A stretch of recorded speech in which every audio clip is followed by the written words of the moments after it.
You're listening ad-free on Amazon Music.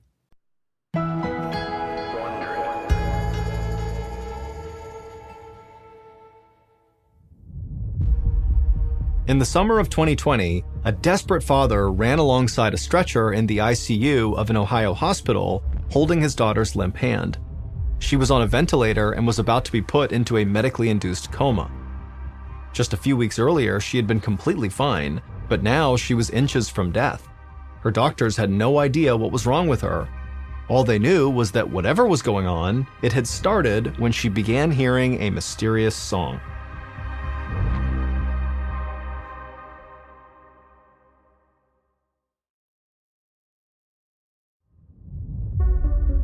From Ballen Studios and Wondery, I'm Mr. Ballen, and this is MrBallen's Medical Mysteries, where every week we will explore a new baffling mystery originating from the one place we all can't escape, our own bodies.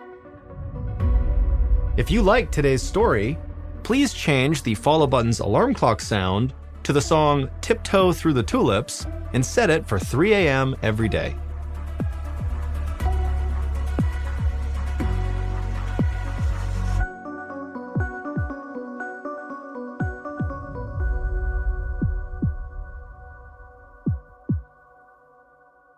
This week's story is called Rare Bird. It was past midnight in June of 2020 in Sandusky, Ohio, and 25-year-old Lauren Wells lay in her bed wide awake. She had to be up early for work and had been trying to fall asleep for hours, but all night long, the faint sound of music coming from her upstairs neighbors had made sleep impossible. The tune they kept playing was extremely irritating. Sometimes it was very generic sounding, like elevator music. Then it seemed to switch to some kind of strange experimental jazz. Lauren had just moved into her apartment and didn't want to cause any trouble with her new neighbors, but they clearly were not stopping anytime soon. So she finally climbed out of bed and grabbed her broom. She was just about to knock on the ceiling with her broom when the direction of the music suddenly changed. Now it sounded like it was coming from next door. Lauren shook her head in frustration. She didn't want to start a fight with the entire complex, so she climbed back into her bed and threw her pillow over her head. She could still hear the music, but eventually she drifted off to sleep. The next morning at 8 a.m., Lauren arrived at her job as a nursing home administrator. She had just been hired 2 months ago, and she was proud that she'd gotten this position at such a young age. Running the nursing home was Lauren's dream job. She loved interacting with the elderly residents and wanted to make a difference in their lives. So even though she was running on fumes at this point from a lack of sleep, Lauren pushed through the day, checking in on staff and residents, and running various meetings. Thankfully, it was a Friday, so Lauren had the weekend to look forward to. She and her friends were heading to one of the islands off of Lake Erie, which is one of the Great Lakes. Lauren hoped some time outdoors would help her regain some energy. And the weekend getaway was just what she needed. The sun was out, there was a gentle breeze over the lake, and the water was cool and refreshing. Lauren was excited to reconnect with her best friends, and on their first night out, they went out to dance and have some drinks. She forgot about work and her annoying neighbors and just enjoyed herself. But as the evening progressed, Lauren found herself using the bathroom more than usual, but she figured it was just because she was drinking. A little while later, when she was on the dance floor, she felt a sharp pain on her left side. The pain stayed with her the rest of the night. She thought it was menstrual cramps and did her best to ignore them. Nothing was going to stop her from having a fun weekend. And by the time she got home Sunday night, she was feeling better, just like she had hoped. But soon after Lauren stepped into her apartment, her good mood evaporated. Her neighbors were playing that annoying elevator music again. The faint melodies seemed to be coming from everywhere and nowhere at the same time. Lauren dropped her bags and shook her head. She wasn't going to let this upset her. It was late and she knew she needed to get some sleep. So she unpacked and got ready for bed. But just like before, it was impossible to relax with that music coming through the walls. She tossed and turned for hours until finally exhaustion overtook her. When Monday morning rolled around, Lauren was definitely not feeling well. She figured she was paying for her weekend of partying, so she tried to shake it off. She made herself a cup of coffee and got on the treadmill for her daily run. But she'd only been on the treadmill for a minute when once again she felt an intense pain in her left side and had to stop running. It almost felt like someone was punching her hard, but from the inside. This pain went far beyond menstrual cramps. She figured something else had to be going on. Lauren thought back to everything she did at Lake Erie. She wondered if she had pulled a muscle while she was out swimming. It didn't seem likely, but she couldn't think of anything else that would explain the pain. Lauren had no idea how she was going to get through the day, much less the week, but she didn't want to call in sick. She was still new to her job, and people were counting on her. So she slowly got dressed while wincing in pain and got ready for work. And as she did, she thought to herself, at least her neighbors weren't playing that god-awful music. Once Lauren arrived at work, she did her morning rounds and sat down at her desk to take care of some paperwork. But as hard as she tried, she just couldn't focus. There was something distracting her. It was that weird music she kept hearing in her apartment. It made no sense that the same music would be playing in the nursing home. Lauren looked around just to see if there were any speakers nearby, but there was none. She tried to ignore the disjointed melody, but it was impossible. It seemed like it was coming from everywhere. But then she realized something that made her heart start racing. If there really wasn't any music actually playing right now, that could only mean one thing. The music was only happening in her head. She wondered if she was going crazy, but before she jumped to any conclusions, Lauren thought of someone who might be able to help her. She had a friend who was an audiologist, which is a doctor that specializes in hearing. Lauren called her right away and explained what was going on. She described the strange, repetitive sound and said it was following her everywhere. Lauren's friend listened patiently, then told her that what she was describing sounded upsetting, but it actually wasn't uncommon. She promised that Lauren was not going crazy. She said that sometimes people can hear melodies in everyday noises, like busy traffic or the hum of air conditioners, and just like songs that get stuck in your head, these sounds can do the same thing. Since Lauren was clearly so tired, she was probably more susceptible to hearing these noises. Her friend was sure that once Lauren just got some quality sleep, this weird music she was hearing would go away. Lauren was relieved, but also frustrated. The music was actually the thing keeping her from sleeping in the first place. But she was glad to know that if she could just get some rest, maybe her life would go back to normal. As the week went by, Lauren did her best to stay relaxed, but the music in her head just would not stop, and it continued to make sleep nearly impossible. And so a few days after talking to her friend, Lauren again dragged herself to work, and as she headed down the hall toward her office, she noticed a new odd sensation. Her hands felt like they were covered in a thick layer of dirt, and they felt sticky too, almost as if a glue stick had melted in her palm. She kept scrubbing her hands with soap and hot water, but she couldn't get them to feel clean. Lauren was totally confused. She'd never felt anything like this before. And it wasn't long before that same sensation spread to her feet. Lauren felt like her socks were glued to her toes. At first, it was just a little bit irritating, but then it became totally unbearable. She started going barefoot at work, which helped a little bit. She realized it was weird, but she couldn't stand the thought of putting her shoes and socks back on. Lauren was afraid that there was a connection between her auditory hallucinations and now her hands and feet feeling dirty all the time. But she had no idea what that connection could be. Lauren's instinct was telling her to go see a doctor, but she imagined how ridiculous it would all sound. She hung on to what her friend, the audiologist, had told her about feeling better with some rest. And so Lauren convinced herself that this was the weekend she would finally get some sleep and all these problems would just finally go away.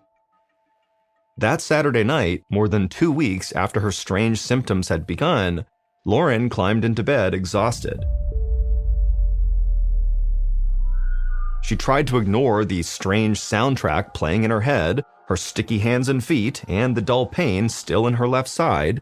She pulled the comforter up to her chin, and she tried to meditate, letting the sounds of birds outside her window lull her to sleep. But after a few minutes, Lauren's eyes flew open. She realized that the birds singing outside her window were seagulls. Seagulls live near water, and there was not an ocean or a lake anywhere near her. The seagulls got louder and louder, and finally sounded like they might just fly right into her room at any second. Lauren knew that no amount of rest was going to make them go away, because just like the music, these squawking seagulls were in her head. She couldn't wait any longer. She needed to see a doctor.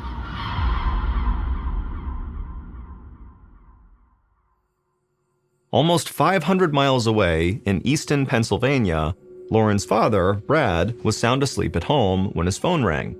He saw Lauren's name on the caller ID and felt his stomach tighten. She wouldn't be calling so late if something wasn't wrong. After he answered the phone, Lauren told him what had been going on for the past couple of weeks. She had reached the point where she was so worried about her symptoms that she was heading to the emergency room to get checked out. Brad could hear the panic in her voice, and that made him scared. He was fully awake now, calculating how long it would take him to drive to Ohio. He jumped out of bed and reached for his clothes, telling Lauren he was on his way, but she told him he should stay home. She wanted to see what the doctor had to say before he made such a long trip. Brad reluctantly agreed to hold off, but he told Lauren to call as soon as she had any answers. 30 minutes after talking to her father, Lauren arrived at the emergency room. She took a breath and then described her symptoms to the admissions nurse, expecting to get some strange looks. But the nurse just nodded and took some notes. Then Lauren was sent back to see a doctor who performed an exam and drew her blood. Lauren waited anxiously as they processed her results. And after a little while, the doctor approached Lauren's hospital bed. She searched his face, looking for any sign of concern, but his expression seemed totally relaxed. He told Lauren that her tests were completely normal. He didn't think anything was really wrong with her. As he spoke, he flipped through her chart and asked about her work. She explained she'd recently moved and started a new job. The doctor nodded and said he understood, and he said, Lauren, you're probably just stressed. And then he prescribed her some anti-anxiety medication, and he gave her an order to see a psychiatrist. Lauren was frustrated with the doctor's diagnosis, but he seemed to be certain there wasn't anything else going on with her. So Lauren left the ER feeling somewhat unsettled, and on the way home, she called her father, Brad.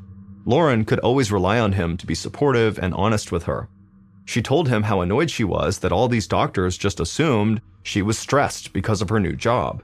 But she was thriving there and loved the new challenge. It didn't make sense to put the blame solely on stress.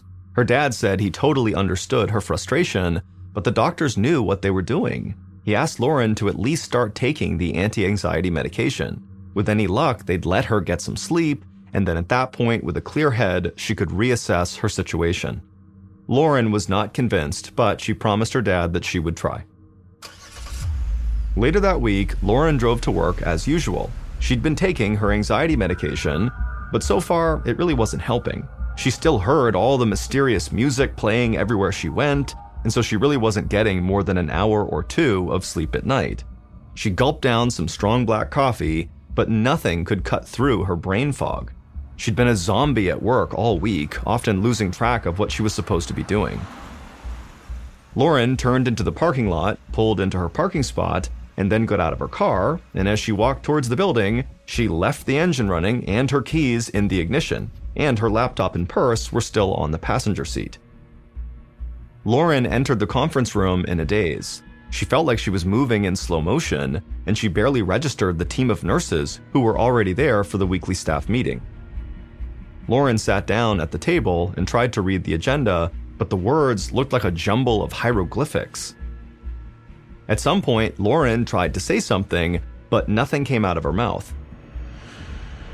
She looked at the faces of her colleagues, who were now staring at her in confusion, and suddenly, Lauren realized she had no idea how she had gotten there or what she was supposed to do.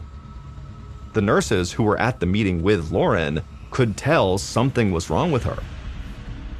They helped Lauren lie down on a nearby sofa and took her blood pressure, which was extremely high. She could hear another nurse calling 911. Lauren tried not to panic, but the fear was overwhelming. Then her mind went totally blank.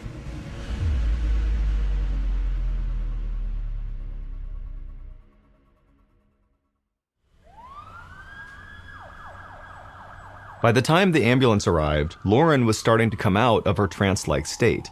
The fog that had been clouding her mind had lifted, and she felt more clear-headed than she had in a long time. She insisted that she did not need to go to the hospital, but the staff wouldn't hear of it. And so, after some gentle coaxing, they convinced Lauren to get in the ambulance. The paramedics took Lauren to a local hospital where doctors ran a series of tests. As she waited for the results, she felt surprisingly calm. She was so relaxed that she began texting her friends to come hang out with her in the hospital. She said she was having a great time. Lauren's friends were taken aback by these text messages. They knew what she was going through, and this just didn't sound like her at all. A little while later, Lauren's father, Brad, was busy at work when his cell phone rang. He'd been on edge the whole week, worrying about his daughter. When he saw it wasn't her number, he felt relieved. But then he realized the person calling him had an area code from Sandusky, the town where Lauren lived. Brad's stomach tightened as he answered. It was one of Lauren's friends. She told Brad that Lauren was in the hospital and that she was not doing well. This time, Brad didn't hesitate. He raced home, threw some clothes in a suitcase, and sped off to make the 7-hour drive to Sandusky. Meanwhile, Lauren was waiting at the hospital for more test results. One of her close friends, who had come to the ER, was sitting next to her. When the doctor came back to Lauren, he gave her some good news. Her test results had all come back negative, just like before. They couldn't explain what had happened to her at work, but physically she was fine and she could be discharged. Lauren thanked him, then she turned to her friend and said that it must have been another false alarm. But Lauren could tell her friend still looked worried. And deep in her heart, Lauren knew she wasn't okay, no matter what these tests said. Her symptoms might have temporarily gone away, but they were going to return, and as she thought about that, she began to feel this terrible dread come over her. Lauren asked the doctor if there was any other alternative to being discharged. The doctor hesitated, and then he said yes, there was, but it was drastic.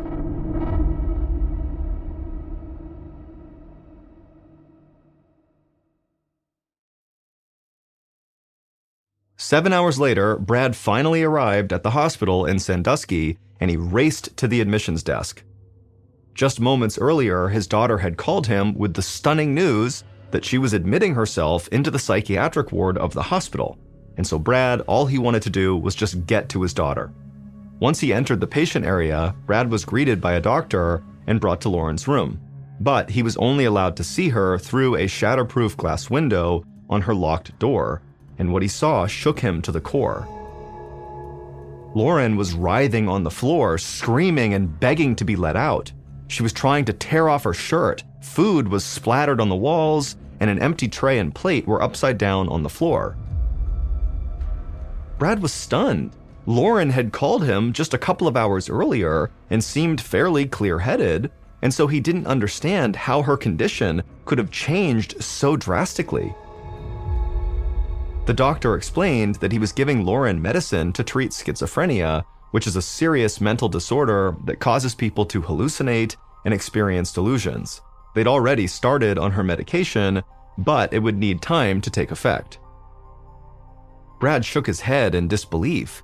There was no history of mental illness in their family, and Lauren had always been so happy and well-adjusted. The doctor could only shrug. Schizophrenia did have a tendency to run in families, but it also struck out of the blue, usually in young adults anytime between their late teens and early 20s, and Lauren was 25. The diagnosis was terrifying. Brad was desperate to do something to help, but all he could do was wait for Lauren's medication to kick in. It was early in the morning when Brad left the hospital after Lauren had finally calmed down. He checked into a nearby hotel and sank into an exhausted sleep, thinking about his daughter and praying that she would be back to her normal self by the time he woke up. After sleeping for a few hours, Brad returned to the hospital, and when he got there, the nurse gave him a rundown of Lauren's condition. She said Lauren had begged the staff to use their hospital phone, and then when they said yes, she had called friends and relatives repeatedly, forgetting she'd already spoken with them. She'd also become very aggressive with the hospital staff. Brad insisted on going into his daughter's room, so they unlocked her door and he walked in softly, not wanting to scare her. Lauren was sitting on a rumpled bed staring into the distance. Her hair was disheveled and there were dark circles under her eyes. He almost didn't even recognize her. Brad struggled to stay calm as he sat down next to Lauren. He tried to comfort her and asked her if she needed anything, but she didn't respond. The medications she was on didn't seem to be working, but the doctor said it could take a while to kick in. Without anything else to hold on to, Brad clung on to that hope. Over the next few days, Brad anxiously waited for Lauren to improve as doctors tried different combinations of medications. But on the 5th night after Lauren was admitted to the psych ward, things got even worse. Brad had gone back to his hotel, and in a routine that had become too familiar, a phone call startled him awake. It was someone from the hospital. Lauren had experienced a massive seizure and was being transferred to the ICU for further testing. Brad ran to his car, and by the time he arrived at the ICU, Lauren was heavily sedated. He flagged down a doctor in the hall and bombarded her with questions, but it was clear that the doctor was just as much in the dark as he was. All she knew was that Lauren was in critical condition, and they were trying to figure out what was wrong. Afterward, in the waiting room, Brad called friends and family to update them. He tried to piece together everything that had happened to her in the last several weeks, hunting for any clues that might explain her illness, but all he had was a long list of strange symptoms and events. Brad didn't know what to do, but he was desperate for answers, and so he began mentally going through his list of friends who might have some perspective that could be useful right now about Lauren. And as he did this, one name came up that he and Lauren both had in common: Ken Zemanek. Ken was the father of twin girls who were Lauren's best friends from childhood, and he was also a psychiatrist. And so Brad hoped Ken could provide some perspective about Lauren's mental state. When he got Ken on the phone, Brad was afraid that Ken would tell him the same things as all the other doctors, that it was possible Lauren had schizophrenia, or that Brad just needed to be patient and wait for more test results. But once Brad finished going through Lauren's extensive list of strange symptoms, Ken didn't say a word. After a long pause, he said that the hallucinations and mood swings did point to a mental issue. But what troubled Ken was the seizure. Schizophrenia couldn't have caused that to happen. Ken paused again, and then told Brad he did have another thought, one that could potentially explain everything that had been happening to Lauren. He described it as a, quote, rare bird, or extremely rare condition. He suggested that Brad ask Lauren's doctors to test her for this rare condition. Brad listened intently. It was a long shot, but it was all he had. After Brad hung up with Ken, Brad Googled anything he could find about this rare disease Ken had mentioned. And the more he read about it, the more convinced he became that it was what was happening to Lauren. Brad headed straight to the nurse's station and asked to speak with one of Lauren's doctors right away. For the first time since Lauren's nightmare had started, he felt a real glimmer of hope. The on-duty doctor arrived, and Brad told him about his conversation with Ken Zemanek, but the doctor was hesitant to test for it right away. The condition Brad described was incredibly unusual, and they needed to test for more common conditions first. Brad immediately tried speaking with another one of Lauren's doctors to see if maybe they would test for it, but that doctor said the same thing. They were going to test for common things first, and this doctor would say that in their entire career, they had never seen a patient with something that rare before.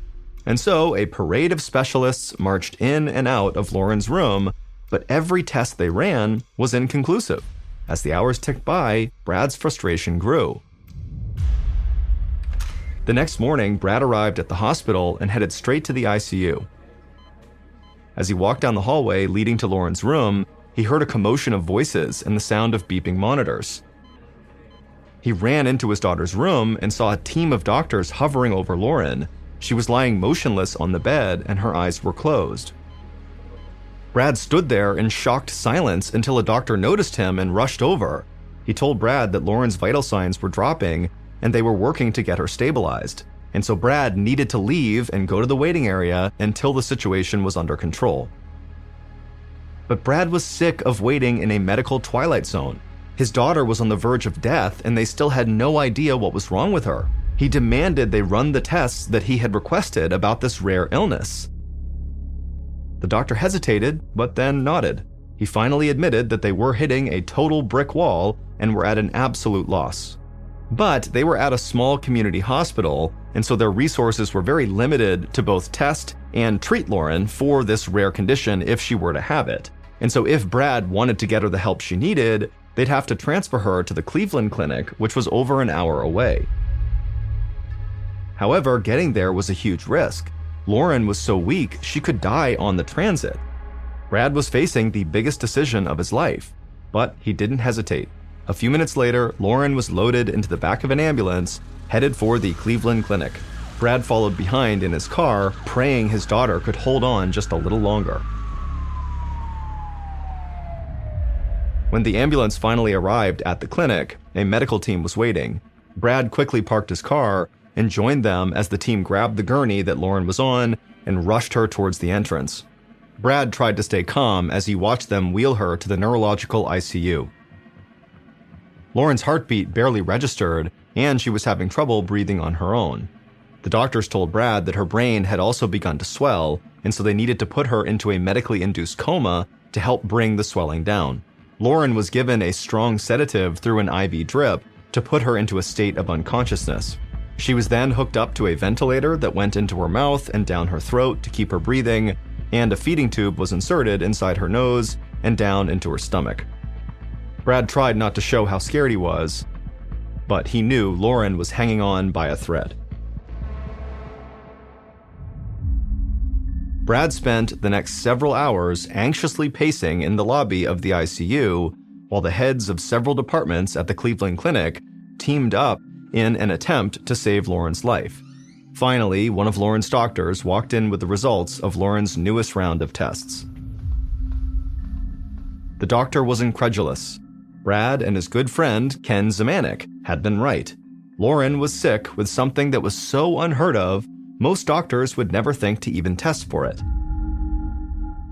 She had a disease called anti-NMDAR encephalitis. Anti-NMDAR is extremely rare, affecting only 1 out of 1.5 million people per year. It had only been identified 13 years earlier in 2007. The disease causes severe inflammation of the brain, which then results in hallucinations and a total psychotic breakdown. This explained almost all of Lauren's symptoms, like hearing the strange music and the seagulls and the sticky feelings on her hands and feet. But it turned out that NMDAR by itself wasn't what caused Lauren to get so sick. The doctor explained that the disease usually signified a deeper, even rarer underlying condition, which would have caused Lauren's other symptoms, like the pain in her side and the frequent need to urinate. Those symptoms were caused by a tumor in her ovary called a teratoma. Teratomas usually strike young women. This kind of tumor is made up of tissue from other parts of the body, like hair, muscle, nerve, organ, or bone. Normally, when the immune system recognizes a tumor in the body, it creates antibodies to try and kill it off. However, the specific type of antibodies formed from a teratoma can end up targeting more than just the tumor.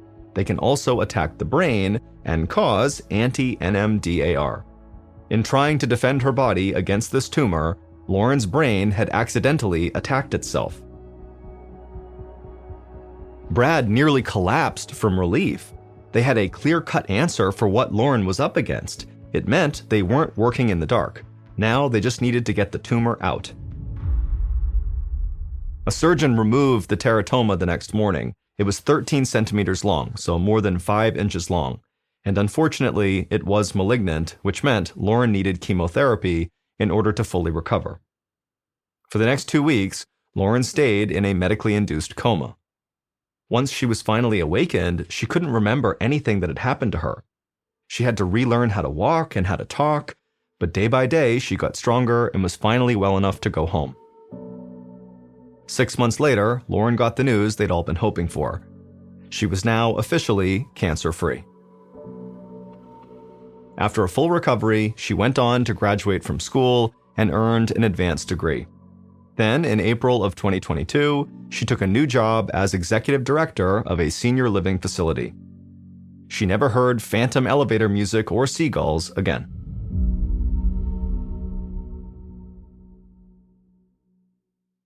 August 26th, 1990, a 56-year-old woman named Patricia Powell and her husband, Frank, pulled into a parking lot right outside of this beautiful 3-story apartment complex in Gainesville, Florida. Gainesville is this beautiful little town in northern Florida that is home to the massive University of Florida, which is known for their big-time football team and their big-time college party scene. Patricia and Frank's daughter, 17-year-old Christine, was going to be a freshman that year at the University of Florida. And apparently she had been so excited after getting her acceptance letter that her dad, Frank, had gone out and got a gold necklace for her that had the school's mascot, an alligator, dangling from it. And Christine wore it all the time. 2 days earlier, Christine and her new roommate, 18-year-old Sonia Larson, the two had actually met over the summer when they took some summer classes together. They had actually already come to Gainesville and they had moved in to this white apartment complex that Patricia and Frank were now parked outside of. And after unpacking some of their things in their apartment, Christine and Sonia had left and gone into town and grabbed a bite to eat at a local restaurant. And then afterwards, Christine had used a payphone to call back home and tell her parents how well it was going and how much she already enjoyed her roommate and how excited she was for the year. And she told Patricia and Frank that she would call them the following day. But the following day came and went, and Patricia and Frank did not hear from their daughter. And they had no way to actually call her because she had not set up her landline in her apartment. But Patricia and Frank, they told each other that, of course, everything was fine. You know, she just got to college, she's excited, she's probably out having a good time, and she just forgot to call. And anyways, Patricia and Frank had already planned a visit to see their daughter in Gainesville the next day, which was Sunday. And so fast forward back to that Sunday, and Patricia and Frank are now parked outside of their daughter's apartment complex. They still haven't heard from her, but they're still telling themselves everything's fine, she's probably just busy. And so they get out of their car and they walk over to the building and they go through one of the front access doors that brings them into the building. They find themselves inside of this carpeted stairwell where at every level on the way up, there were doors leading off to each of the apartments. They made their way up to the second level where they knew their daughter's apartment was, and they walk up to her door, and before they even knock or turn the doorknob or anything, they notice on the door there are all these notes, these handwritten notes that have been taped all over it. And they read a couple of them, and they were notes from some of Christine and Sonia's friends on campus that apparently had tried to stop by over the last weekend, but had not been able to make contact with Christine or Sonia. And so these notes said things like, "Hey Christine, you know, we came over to try to get you to come out with us, but you didn't come to the door, so we left without you. Sorry, you know, give us a call when you get in." And so obviously the parents are totally worried given the circumstances. They don't know where their daughter is. They've been telling themselves everything is fine, and now these notes make it seem like everything is not fine. But the parents, they keep their cool and they just start knocking on the door and calling out for their daughter. But there's no answer. And so Patricia and Frank, they start to panic at this point and they leave the carpeted stairwell. They go outside and they find a maintenance worker that works for this building, and they explain their situation with their daughter and how they can't get in touch with her and can he please let them in to make sure she's okay. The maintenance worker said he couldn't without speaking to his manager, and so he goes to his manager, and the manager, she says that's fine, but we need to get the police involved. They need to escort us into the apartment. And so the maintenance worker calls the police and requests this escort, and a few minutes later, a single Gainesville police officer arrives at the apartment complex. And he tells Patricia and Frank that just as a precaution, I need you guys to stay outside. So they stay right outside those front access doors. They're outside of the apartment building. And then this officer, along with the maintenance worker and the manager of the building, those three, they go inside the stairwell, they go up to the second floor. And at that point, the maintenance worker gets out his keys, he finds the right one, and he opens Christine and Sonia's door. The door swings open, and immediately the police officer yells out for the two girls, but there's no answer. And so the officer is first into the apartment, which basically immediately opens up to their living room. And in the middle of the living room is a couch that's angled towards the right side of the room where a TV had been set up. And so the officer, again, as he walks in, he's calling out, trying to get the girls' attention, but there's no answer. Behind him is the maintenance worker and the building manager, and they begin making their way towards the right side of the living room, over towards that TV. TV to see if maybe someone was laying on the couch. And as they round that corner and can finally actually see the front of the couch, the maintenance worker, after seeing what he saw, screams out and runs out of the apartment. He runs down the stairs, out the access doors, and begins vomiting on the grass and sobbing right next to Frank and Patricia. Naturally, Frank and Patricia, after seeing this, are immediately concerned that something's wrong with their daughter. And so they run inside, they go up the stairs, and they start running into the apartment. And the police officer and the building manager, they try to stop them from getting in, but there was nothing stopping them. They managed to push past those two. They get into the living room and they're calling out for their daughter, and eventually they make their way over to the side of the couch and they see their daughter, Christine. She is lying on the ground in front of the couch. She's on her back, she has no clothes on, and she's been stabbed to death. And whoever has killed her has positioned her in this very suggestive, sexual, lewd position, as if they were trying to demean her as much as possible and shock whoever found her. And so after these totally devastated and wrecked parents are escorted out of the apartment, this one police officer, he continues searching the apartment.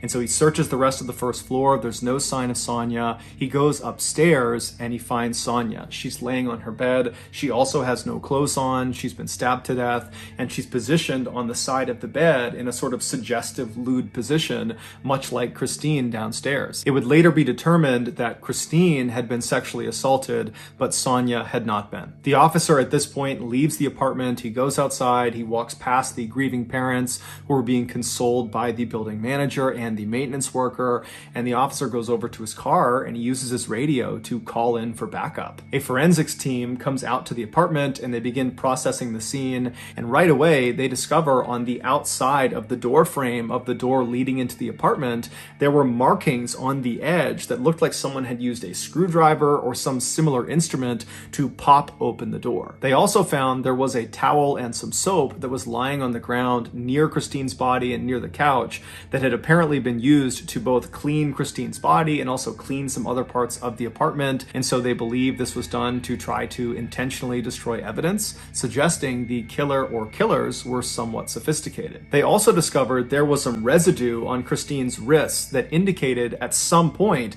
her hands had been bound by duct tape. But when she was found, her hands were not bound and there was no duct tape from her wrists. And so whoever had done this had at some point removed the duct tape and taken it away. And so investigators believed that the killer or killers had used the duct tape to immobilize Christine for the attack. And then after she was deceased, they had removed that tape in order to be able to get her arms up over her head, which seemed to increase the shock value of this lewd position they had put her in. Based on what they saw inside of this apartment, the police were convinced they were up against a group of killers or a killer that had targeted these two girls, that this was not some random attack, that this was calculated, this was on purpose, and if they didn't get caught, they were going to strike again. And so even though the police really didn't have any leads to operate on, they just had this crime scene and they were looking for maybe someone with duct tape and a knife and a screwdriver. I mean, that was really about it at this point. And so even though they have virtually nothing, because there were thousands and thousands of young people flooding Gainesville for the start of the new school year at the University of Florida, literally the following day, Monday, classes were starting. Because of all these young people in town, the police felt it was very important that they got the media to put out a bulletin to all these people in town that there was potentially a killer or killers on the loose. And so that night, Sunday evening, this news bulletin goes out and it basically just told residents of Gainesville to stay indoors and stay in groups, and if you needed to go outside, travel in groups, and just overall stay vigilant until we figure out who did this. 12 hours before Christine Powell and Sonia Larson were discovered, an 18-year-old Gainesville woman named Krista Hoyt did not show up for work. Krista was a student at Santa Fe Community College, which was right down the road from the University of Florida. That year, she was planning to transfer to the University of Florida, and then after graduation, she wanted to pursue a career career in forensics with the FBI. And so given her interest in law enforcement, while she was a student, she had gotten a part-time job working in the records department of the sheriff's office. And apparently at this sheriff's office, she was famous for always coming to work, no matter what, including the time that she got her wisdom teeth removed, and then an hour after coming home, she showed up for work. And so on this Saturday night, when Krista was supposed to be showing up for work, and she didn't call ahead, and no one could get in touch with her on her landline, everybody at the sheriff's office was really concerned. And so they waited around for about an hour, hoping that she might just show up with some story about why she was late, but she never showed up. She didn't call. They still couldn't get in touch with her. And so in the very early hours of Sunday morning, the sheriff's office called the Gainesville police and asked them to do a welfare check on Krista. And so 2 police officers from the Gainesville Police Department, they show up at the apartment belonging to Krista Hoyt. Krista lived alone, and she lived about 2 miles away from Christine Powell and Sonia Larson. And so these 2 officers, they get there and they walk up to the front door and they knock, but there's no answer. And they try the doorknob, it's locked. And so one of the officers walks around to the back of this apartment and he sees there's a glass sliding door. And so he knocks on the glass sliding door, there's no answer. He tries the door, it's locked. And then he notices the drape that's inside the apartment that's covering up this sliding glass door. It reaches almost to the ground, but not all the way. There's a couple of inches on the bottom where if you were laying on the ground, you could actually look through this little space and see into the apartment. And so that's what he does. He lies down and he puts his flashlight up and he looks through this couple inch gap on this window. And as soon as the light illuminates what's inside of this apartment, he finds Krista. Krista is sitting on the edge of a bed that's not that far away from the sliding glass door, and she's facing the door. She's kind of hunched over at the edge of the bed. She's got no clothes on, and she's got stab marks all over her back, and she's missing her head. And her head was next to the bed to the left, up on the shelf, and it was positioned in such a way that it almost appeared like the head was looking down at the detached body. When this crime scene was processed, the forensics team immediately noticed there were marks on the backsliding glass door where someone had used probably a screwdriver or something similar to pop the door open. And then they also found residue of duct tape on Krista's wrists, but the duct tape was gone. She was found with her hands not bound. It would later be determined that Krista had been sexually assaulted before she had been murdered. The obvious similarities between Krista's crime scene and Christine and Sonia's crime scene were initially only recognized by Gainesville police because much of the information about the 2 crime scenes was not public. But that night, Sunday evening, when the police went to the media and asked them to put out that bulletin to all Gainesville residents to say that there could be a killer or killers on the loose, it didn't take long for residents of Gainesville and news anchors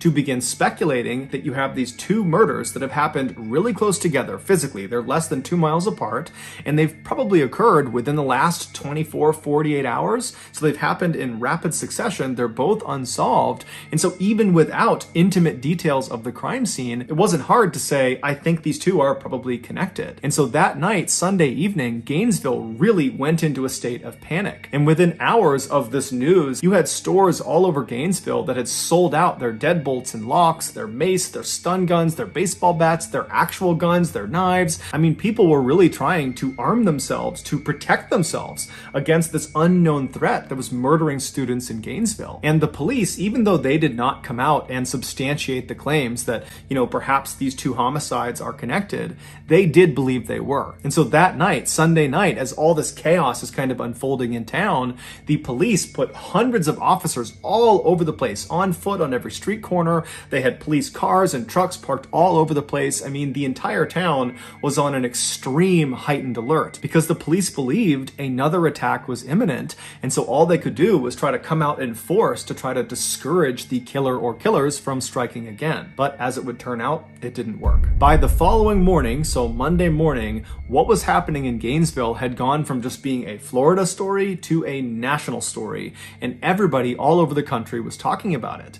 And one woman named Lisa Byers, who was in her 20s, she did not live in Gainesville, but she had a very close friend who did. She was 23-year-old Tracy Paulus. Tracy had taken some years off from college, but that year had decided to go back and give it another go. And so she was enrolled at the University of Florida. And so Lisa called Tracy and said, hey, I'm watching the news. This is crazy what's happening in your town. How are you holding up? And Tracy would tell her that, I'm just as concerned as everybody else. It's terrifying to think there are killers on the loose, but I think I'm okay because I have my roommate. Tracy's roommate was 23-year-old Manny Taboda, who was this big, strong former football player who was very close with Tracy. The two had never dated, but they had been very good friends for a number of years. And he too had taken some time off of school and had agreed to go back because Tracy had convinced him, come back, get your degree with me, and we'll live together. And so when the news broke about these killings happening in their town, Manny had told Tracy that he would protect her, that nothing would happen to her. And so when Lisa heard this from Tracy, that she thought that she was okay because she has Manny and, he'll look after her, and they were not planning to really leave the apartment much besides classes, Lisa was reassured, but she was still worried. And so she told Tracy, please give me a call this evening after you come back from classes just to let me know that everything is okay. And so Tracy said she would, and then they hung up. And then that evening, Tracy did not call Lisa back. And so Lisa tried calling Tracy, but no one picked up. And so that night, Lisa went to bed. She was very worried, but she went to sleep. And then early the next morning, which was Tuesday morning, she tried calling Tracy again, but there was no answer. And so Lisa reached out to a mutual friend of theirs that lived in the same apartment complex in Gainesville. His name was Tommy. And so she asked Tommy, can you please go over to Tracy's apartment and make sure she and Manny are okay? And so Tommy said, no problem. I'll give you a call from Tracy's landline once I talk to her. And so about 5 minutes later, Tracy got a call. She picked it up, and it was Tommy calling from Tracy's landline, and he was just screaming. When the police arrived at Tracy's apartment, they found Tracy in her bedroom, and like the other victims, she had no clothes on. She was positioned on the side of the bed in a very suggestive, lewd position. She had been stabbed to death, and it would turn out she had been sexually assaulted. And then down the hall from Tracy, they found Manny. He was in his bed, and he too had been stabbed to death, except he had his clothes on and he was not positioned in a suggestive position. He had kind of died wherever he was, and that was the position they found him in. The forensics team, when they processed the scene, they found markings on the outside of the back sliding door where it looked like someone had used a screwdriver to pop open the door, and then on Tracy's wrists, they found that residue from duct tape, but there was no duct tape. It had been removed. At this point, to the police, it was undeniable that they were up against a serial killer or killers. And when the news broke that there was now a fourth and fifth victim, and they were both college students, and one of them was now this big strapping man that apparently was taken down just as easily as these other four petite women, this threw Gainesville into an absolute state of pandemonium. Suddenly, it felt like no one could protect them. The people in Gainesville, they were fair game. It didn't matter that police were out in force in the streets, and you had people walking around with guns and baseball bats and mace, and you had people locking their doors and sleeping in groups. It was like no measures were actually stopping these killings from happening. Whoever was doing it was killing with impunity. And so that day, Tuesday, you had hundreds and hundreds of students from the University of Florida just leaving the school who just didn't come back. And as for the police, they called in the FBI and the National Guard. And so by that night, Tuesday night, there were literally hundreds of officers and state police officers all over the place. There were helicopters overhead, both police helicopters and news helicopters with spotlights. They had National Guard military-style trucks all over the place. And so Gainesville was really at the highest alert you could possibly be on. But even still, the people of Gainesville, they were not going to feel safe until the police made an arrest. And the next day, just 24 hours after Tracy and Manny had been found, the police did just that. After receiving dozens and dozens of tips about one particular individual, they were able to arrest 19-year-old Ed Humphreys, who was a freshman at the University of Florida. They arrested him for domestic abuse because he had actually struck his grandmother in the face. And so they pick him up for domestic abuse, but they set his bail at a whopping $1 million, which is way higher than you would normally expect for a domestic abuse charge. But this was a unique circumstance where he was being arrested for one thing, but really he was being looked at as the suspect of these 5 homicides. And so the police really needed him to stay behind bars. And this massive bail, that did that. He had no way to pay it. And so while Ed was behind bars, the police began investigating him, and they found there was a lot of reasons to believe he was the serial killer. He had shown he was willing to be violent because, after all, he punched his grandmother in the face, and people that knew him said he was totally mentally unstable and that he hated women and that he would walk around with a knife on his belt basically all the time. And at night, he was known to walk around the forests of Gainesville. There were these very thick forests that kind of butted up against the University of Florida, and he would walk through the forest at night, which put him very close to the different apartment buildings where all the victims were found. And on top of all that, Ed Humphreys just looked like what you would imagine a serial killer would look like. He had all these deep scars all over his face, and his eyes looked totally hollow, like he was permanently on drugs, and he was seen smiling at the cameras when he was led in and out of the courtroom. And to make him even more suspicious, as soon as he was arrested, the attack stopped. There were no more slayings in Gainesville. And so naturally, the country believed Ed was the guy. Basically, everyone thought Ed was the guy. But it came back that his blood type was type A, and the killer or killer's blood type, the blood that had been found at the various crime scenes, was type B. Now, this did not clear Ed of guilt because people believed there was a chance that, he could have been involved in some way. Perhaps he had an accomplice or multiple accomplices. But when this news broke, pretty much everybody was back on edge because clearly there's at least one or more killers that are still on the loose. Shortly after this blood type discrepancy presented itself, the FBI approached the Gainesville police and said, hey, why don't you use our VCAP program? VCAP stands for Violent Crime Apprehension Program. And what it was this computer program where it allowed investigators to input details of their crime they were investigating. And when they submitted it, it would be compared against this huge database of other crimes in the country. And if there were any similarities with any other crime, those similar crimes would get popped on screen. And so when the Gainesville police input the information from these 5 student slayings in Gainesville, the computer program spit out a single match. It was from an unsolved triple homicide in 1989 in Shreveport, Louisiana, which is a town located about 800 miles to the northwest of Gainesville. Shreveport, back in the late 1980s, was considered so safe by its residents that many of them didn't lock their front doors and they would leave their car keys just sitting on their front dash. But in 1989, that would all change. On Friday, November 3rd of that year, 8-year-old Sean Grissom was dropped off at his grandfather's house in Shreveport. He was there to celebrate his 8th birthday. And so his grandfather was this 56-year-old man named Tom who was divorced, and he was getting ready to retire soon, and he was also trying to spend more time with his grandson. And so he was very excited about having Sean over. Also staying at this house with Sean and his grandfather was Sean's aunt, 24-year-old Julie Grissom, who was a college student. She was attending Louisiana State University in Shreveport. When Sean was dropped off by his mother at his grandfather's house, the grandfather, Tom, yelled out to the boy's mother and said, I'll have him back by Monday. I'll drop him off, see you later. And so Sean's mother, she leaves, and that day and the following day, she doesn't hear from Sean's grandfather or from Julie. And so come Sunday night, she tries calling them to, see what's going on. She knows they're having a great time and doesn't really want to interrupt them, but she also hasn't heard from them. But they don't pick up. She convinces herself that everything is just fine, that I'm sure there's an explanation, and so she ends up going to bed. And so the next morning, Monday morning, when Sean is supposed to be dropped off early enough that she can take him to school, when he doesn't show up, the mother calls the grandfather back and tries to get in touch and figure out what's going on, but she can't get in touch with him. And so she's telling herself that, okay, well, his grandfather must have just dropped him off at school. And so the mother calls Sean's school, and the school says, no, we have not seen Sean today, and we haven't heard from him, so we don't know what's going on. And so now Sean's mother is terrified. She calls the police, and the police actually get in touch with the neighbor of Tom Grissom, and they ask this neighbor, hey, can you go next door and just make sure Tom and Sean and Julie are okay? And so this neighbor says, no problem. They leave their house, and immediately they notice, as they're looking at Tom's house, that the 2 cars in the driveway had not left since Friday. It was just something the neighbor noticed.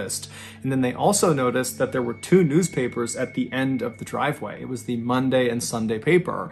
And they knew Tom always read the newspaper. And so the idea that he would just leave them sitting at the end of the driveway, that didn't really add up. And so the neighbor walks around to the front door and they notice there are lights on inside, and they knock on the front door, but there's no answer. They try the front door, but it's locked. And so they end up going around to the very back of the house, and they're able to get into the house through the garage. And then through the garage, they open another door that leads into the main part of the house. And this neighbor they immediately see on the ground towards the back door near the kitchen is Tom. He's laying on the ground and he's obviously deceased. And so this neighbor, they run out, they call the police. The police come back over, they go inside the house, and sure enough, they find Tom Grissom has been stabbed to death. He's laying on the ground near the back door. They find Sean Grissom, the 8-year-old. He's slouched over on the couch in front of the TV, and he's been stabbed to death as well.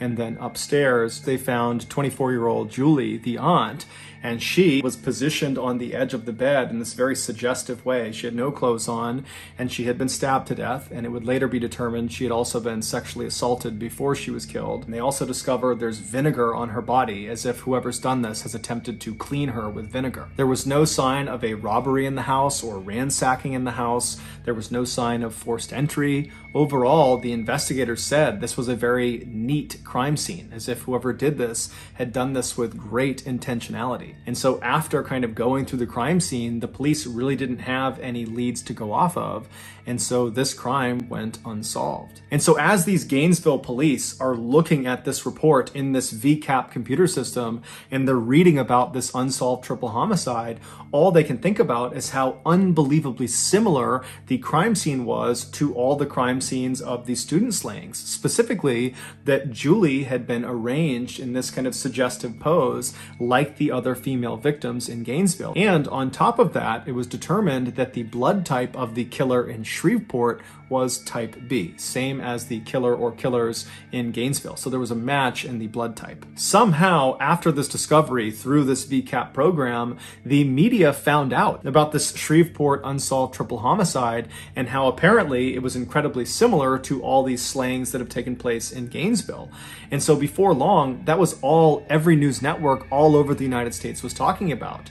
And at first, the police in Gainesville and anybody involved in this investigation was very upset about this because one, they probably had a leak that someone was giving information to the press, but two, the press was kind of jeopardizing their investigation because by having these details leaked, the killer or killers could potentially benefit from kind of knowing what the police were thinking about and what they were up to. But as it would turn out, this particular leak would prove to be quite fruitful. Shortly after this news about the Shreveport killing and the student slayings was all over the news, this woman named Cindy, who lived in Shreveport, she called the police after watching all the news like everybody else and told the police they really ought to look at this guy, Danny Rawling. Danny Rawling was this 37-year-old drifter who was in Shreveport at the time of the Grissom family murders in 1989, and apparently after those murders, he had told Cindy's husband that he, quote, had a problem, and his problem was he liked stabbing people.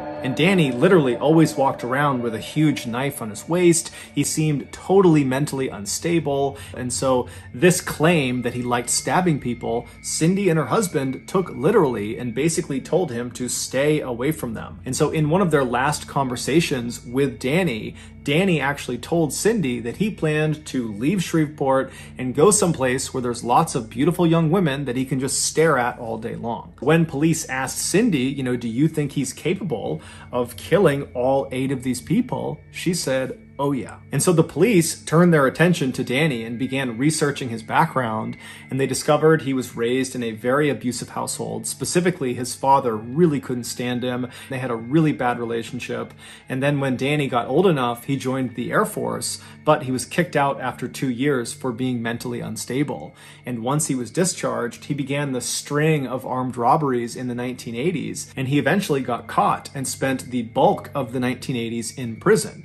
And then in 1989, when he got out of prison, he came back to Shreveport and moved in with his parents. Now, this was not a happy homecoming. His parents did not want him living with them, but Danny kind of forced the issue. He had nowhere else to go, and so he wound up living there. And as it happened, they lived less than a half-mile away from the Grissom family home. 6 months after the Grissom family was murdered, and 3 months before the Gainesville student slayings had begun, Danny gets in this huge fight with his father, where his father actually draws a pistol and forces Danny to leave the house and tells him to never come back. And so Danny, he runs out of the house and he gets his gun from his vehicle, comes back inside his house and shoots his father point blank in the head and then in the stomach before fleeing the scene. His father would amazingly survive this attack despite some pretty significant damage to his head, and he would tell the police, and before long there was a warrant for Danny's arrest for attempted murder, but when they went to go arrest him, he was gone. They had no idea where he went. And so as the Gainesville police are looking at Danny's criminal record, they're starting to say to themselves that this guy looks really interesting. He does seem like he could be the serial killer we're looking for.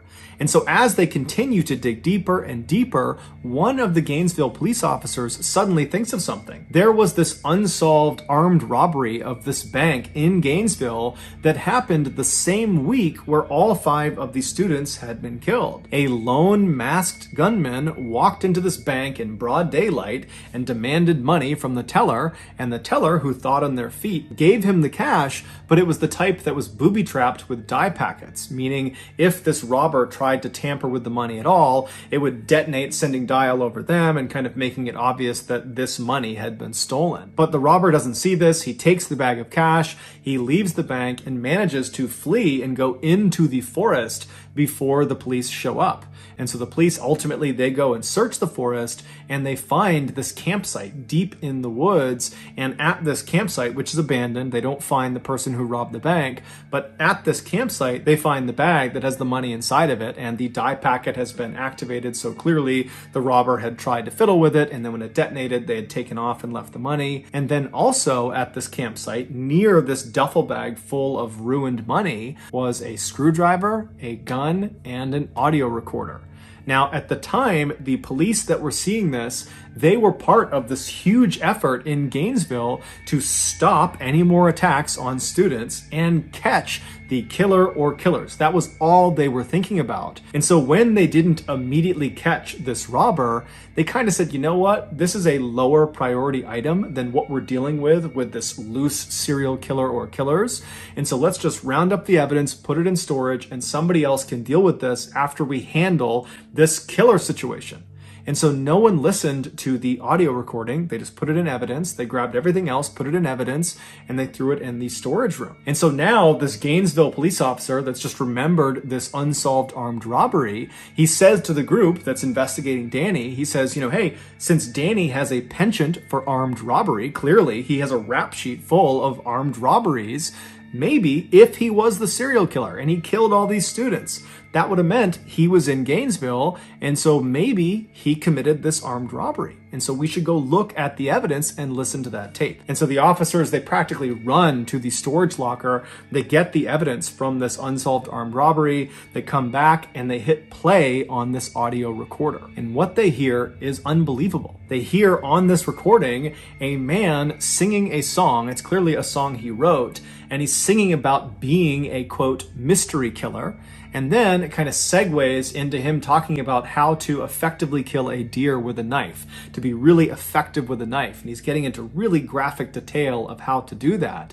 And then, somewhat unbelievably, on this audio recording, the man identifies himself. He says his name is Danny Rawling. And so this audio recording was huge. It meant Danny Rawling, the guy they're looking at as potentially being the serial killer, was definitely in Gainesville, in the woods near the University of Florida, the same time frame that all of the victims were killed. Also, the screwdriver that had been found at this campsite matched the markings that had been made along the outside of some of the door frames of the victims' homes. They also went into Danny's military records, and it showed he had a blood type of B. So his blood type matched the blood type that had been found in all of the victims' homes. And so just like that, Danny became the number one suspect, and when they went to figure out where he was, amazingly, they found he was already in custody. He was being held in a jail cell 40 miles south of Gainesville for another armed robbery. And so immediately, Danny was charged in the murders of the 5 Gainesville students.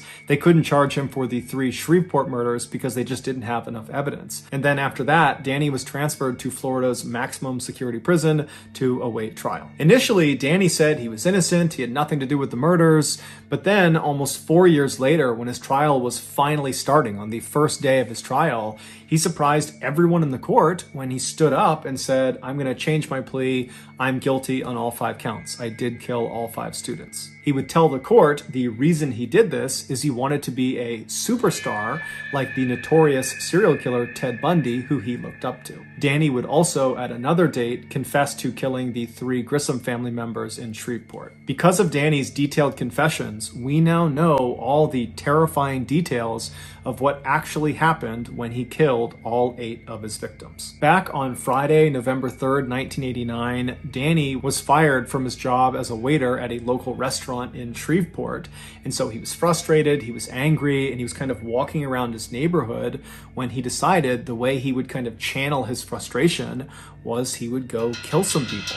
And so he was armed with his K-bar knife, which he always carried with him, and he found himself standing in front of this little house, and he saw some people moving around inside, and he looked around, there wasn't anyone watching him, and so he just walked up to the front door, he tried the handle, and it was unlocked.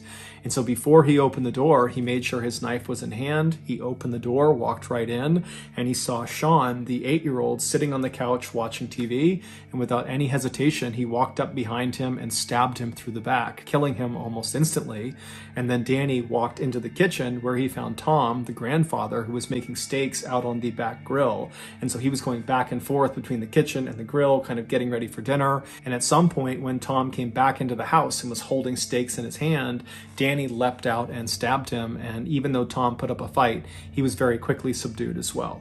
And then after that, Danny made his way upstairs where Julie was, that was Sean's aunt, and she was getting ready for a wedding she was going to attend that night for one of her friends. And so she had just gotten out of her shower and she was getting ready to put on this red dress she had picked out, and Danny walked into her room and she most likely saw him, at which point Danny would have told her what he had just done to her loved ones downstairs, and he threatened her with the knife and said, "If you don't listen to me, I'm going to do the same thing to you." And because she was terrified, she listened to him, and so he immobilized her, and then he sexually assaulted her, and then he stabbed her to death. Afterwards, he cuts the tape off of her wrists and puts the tape in his pocket, and then he lays her out on her back on her bed, and then he goes downstairs and gets some vinegar and uses the vinegar to attempt to clean her body, to destroy any evidence he might have left behind.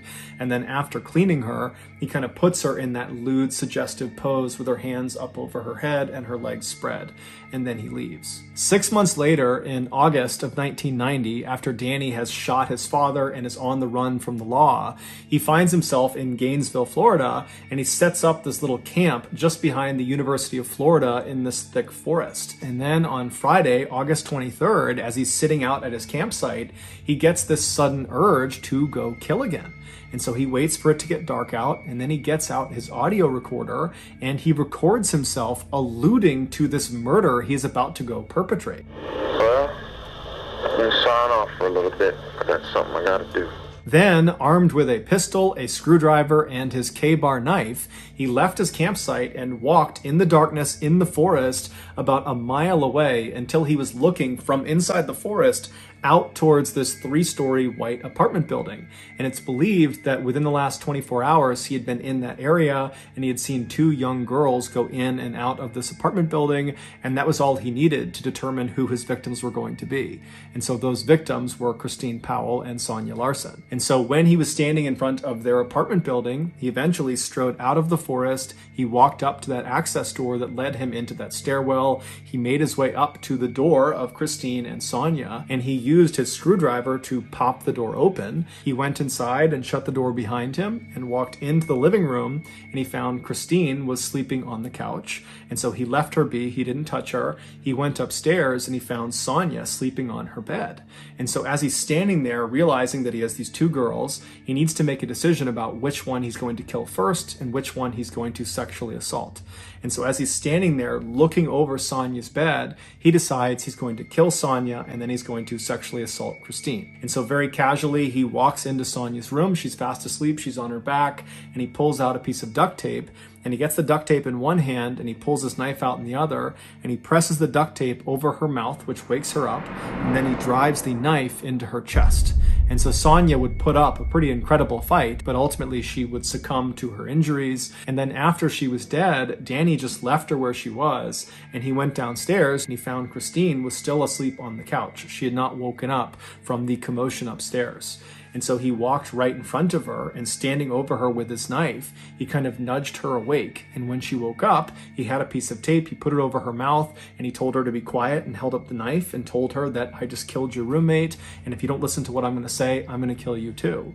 And so naturally, she complied to what he wanted. And so she let her wrists be tied, and then at that point, he cut her clothes off, he sexually assaulted her, and then he stabbed her to death.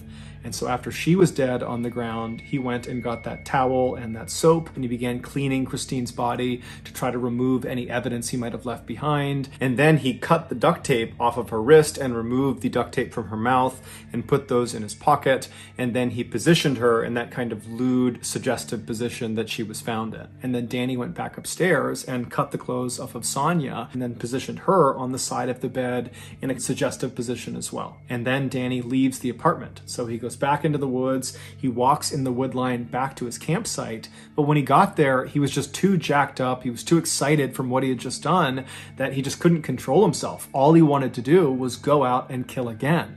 And so he managed to sit at his campsite for a total of 8 hours before he couldn't help it any longer. He had to go back out and find another victim. And so his next victim, he decided, would be this woman he just happened to see a couple of days ago. He was walking down the road near this row of apartments near the school, and he looked into one of them, and he just saw there was this girl in this apartment, and he just thought for a second, I bet she lives alone there. But that was the entire interaction. He didn't know this person. He was just kind of guessing that she might be alone in there. And so here he is in the forest after killing these two teens. And he's like, okay, I'm going to go back to that apartment because I think that woman is alone. And that woman would be Krista Hoyt. And so in the early morning hours of Saturday, August 24th, Danny leaves his campsite with his screwdriver, his gun, and his K-bar knife, and he walks about a half mile away from his campsite until he's still in the woods, but he's looking out at the back of Krista's apartment. And then at some point, he walks out of the forest, he walks right up over her fence and gets up to her back sliding door. He uses a screwdriver to pop the sliding door open. He slides it open, he steps inside, and he finds out that Krista is actually not in her apartment. There's no one in her apartment. But instead of leaving and finding another victim, he decides he'll just wait for Krista. And so he shuts the sliding back door and he goes into her bedroom closet and shuts the closet and then just waits. And he stays in her closet for several hours until around 11 a.m. that morning. Krista comes home, and when she was in the house, he waited a little bit longer to make sure she didn't know he was there. And then at some point, he kind of slipped out of the closet, snuck up behind her, and put her in a chokehold. Now, at first, Krista tried to fight back, but eventually she realized she could not overpower whoever this was. And at that point, she said, okay, what do you want? And Danny would tell her, you got to listen to me or I'm going to kill you. And he showed her the knife. And so Krista said, okay. And she put her wrists out. He taped her wrists with duct tape. He put tape over her mouth. And then he brought her into her bedroom where he cut her clothes off and sexually assaulted her. And then afterwards, he stabbed her to death. Once she was dead, he cut the duct tape off of her wrists and pulled the duct tape off of her mouth and put that duct tape in his pocket. And then he positioned her body on the bed in a suggestive position before he left. When he got back to his campsite, he realized he had accidentally left his wallet in Krista's apartment. And so, calm as can be, he walked back through the forest, right back into Krista's apartment. He found his wallet and he was about to leave when he thought to himself, well, wait a minute, I should mutilate her body. And so he pulled Krista's body off of the bed and using his knife, he decapitated her. He put her head up on the shelf next to the bed, and then he repositioned her body on the edge of the bed, making it seem like she was kind of hunched over, looking out the back door. And then before he left, he reached up and twisted her decapitated head and made it seem like it was looking down at the rest of her body. 48 hours later, on the evening of Monday, August 27th, Danny was back at his campsite out in the woods, and he suddenly got the urge to go kill again. And so he stood up, he grabbed his knife, his screwdriver, screwdriver and his gun, and he walked away from camp, made it about a mile through the woods until he was standing still in the forest looking out at this big apartment complex that was very commonly occupied by college students. And so at some point he leaves the forest and walks up to the first apartment he sees. He has no idea who's going to be in there, and he goes up to their sliding back glass door. He gets a screwdriver out and he pops it open. He slides the door open. He steps inside, and the first thing he sees is Manny Taboda, this big, strong former football player who's laying in his bed. And Danny just walks over and starts stabbing him, and Manny wakes up and puts up one heck of a fight, but ultimately Danny is able to overpower him and kills him. While Danny was stabbing Manny, the other resident inside of this apartment, 23-year-old Tracy Paulus, she was in the shower, and so she gets out of the shower and she hears all this commotion down the hall, and so she steps into the hall and she looks into Manny's room and she sees Danny on top of him stabbing him. And so Danny looks back, he sees Tracy, Tracy screams, she runs down the hall into her bedroom, she slams the door behind her, she locks it, and then she leans up against the door to try to keep it shut. Meanwhile, Danny just continues to stab Manny until Manny is dead. And then Danny stands up and he just walks down the hall, calm as can be. He gets to the bedroom door where he knows Tracy is. She's trapped, she can't go anywhere, and he begins to smash the door down. He's ramming it with his shoulder, he's kicking it over and over again, and Tracy's screaming for him to stop, but eventually he manages to just kick the door down. And as soon as he's inside the room, Tracy kind of stands back and she says to Danny, "Are you the one?" And Danny looks at her and says, "Yes, I am the one." And then he threatened her with the knife and said, "I'll kill you just like the guy down the hall unless you listen to me." And so Tracy listened. She got her wrists bound and her face bound. And then Danny cut the clothes off of her and then sexually assaulted her. And then he stabbed her to death. And then after she was dead, he cut the duct tape off of her wrists and removed the duct tape from her mouth and then positioned her body in a suggestive sexual position on the edge of the bed, and then he left. Later that day, Danny would rob that bank in Gainesville, and then 1 month later, Danny would be arrested for a botched armed robbery 40 miles south of Gainesville, and then while he was in prison, he would find out he was being charged with the 5 murders in Gainesville. 16 years later, at 6 p.m. on October 25th, 2006, Danny Rawling was led into the execution chamber in Florida State Prison. He offered no apology to the family members of his victims that were on the other side of the glass. Instead, Danny just sang a religious hymn to himself in order to comfort himself. And then 13 minutes later, Danny was pronounced dead. He was executed via lethal injection. Nooit meer weggaan. De rivier stroomt, het water is zo koel. De kinderen spelen, duiken in het poel. De geur van bloemen, het geluid van de wind. Elke dag een avontuur zoals we het beminnen. Als de zomer komt, voel ik me vrij. Het leven is mooi zo dichtbij. So that's going to do it, guys. If you got something out of today's episode and you haven't done this already, please hide outside of the like button's house while they are watching Game 7 of the World Series. And anytime the game starts to get really good, change their channel using your universal remote. Also, please subscribe to our channel and turn on all notifications so you don't miss any of our weekly 1 or 2 video uploads. We are now selling merchandise like flannels and hats and sweatshirts and mugs and all sorts of stuff. If you're interested, go to shopmrballen.com. If you want to learn about upcoming deals and promotions in our shop, go to our shop's Instagram page. The username is shopmrballen. If you want to get in touch with me, you can direct message me on Instagram or on Twitter. My username for both platforms is the same. It's MrBallen. I also have a ton of content over on TikTok where my username is MrBallen as well. We also have a second YouTube channel called MrBallen Shorts where we post random short videos and lost episodes. We also have a Facebook page just called MrBallen where we post condensed versions of longer episodes you see on YouTube. If you have a story suggestion, please submit it to our subreddit just called MrBallen. It's linked in the description below. So whether I see you on Twitter, Instagram, TikTok, Reddit, YouTube, Facebook, or some combination, just know that I really appreciate your support. And until next time, that's going to do it. See you.